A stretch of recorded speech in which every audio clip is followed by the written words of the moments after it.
Wadhwan bus stand ખાતે ગુજરાત રાજ્ય માગે વાહન વ્યવહાર નિગમમાં એટીઆઈ ટીસી કંડક્ટર તરીકે ફરજ બજાવીને વયમર્યાદાના કારણે નિવૃત્ત થતા કર્મચારીનો વિદાય સમારંભ યોજાયો હતો, જે વિદાય સમારંભનું વઢવાણ કર્મચારી મંડળ ગ્રુપ દ્વારા આયોજન કરવામાં આવ્યું હતું, જેમાં એસટી વિભાગમાં એટીઆઈ રાજકોટ વિભાગના દિલીપભાઈ રામાનુજ, ટીસી સુરેન્દ્રનગર ડેપોના દેવરાજભાઈ દસાડિયા તેમજ વિનુભા વાઘેલા કંડક્ટર તરીકે ફરજ બજાવી રહ્યા હતા, જેઓ વયમર્યાદાના કારણે નિવૃત્ત થતા તેઓનો વિદાય સમારંભનું આયોજન કરવામાં આવ્યું હતું, જે સમારોહમાં જયુભા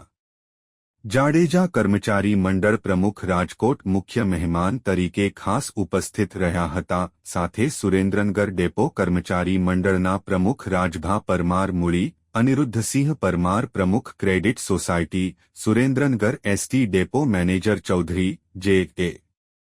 ચેતનભાઈ દવે, પૂવે પ્રમુખ ગિરિરાજસિંહ ઝાલા, એટીઆઈ સંદીપસિંહ રાણા, અજયસિંહ જાડેજા, કર્મચારી મંડળના આગેવાન પરસોત્મભાઈ વાઘ, રાજુભાઈ દવે સહિતના આગેવાનો અને હોદ્દેદારો ઉપસ્થિત રહ્યા હતા, જે કાર્યક્રમને સફળ બનાવવા માટે વઢવાણના કર્મચારી ગંભીરસિંહ, વનરાજસિંહ, મનીષભાઈ, હર્ષદભાઈ વાણિયા સહિત વઢવાણ તાલુકા એસટી કર્મચારી ગ્રુપના સભ્યોએ ભારે જહેમત ઉઠાવી હતી.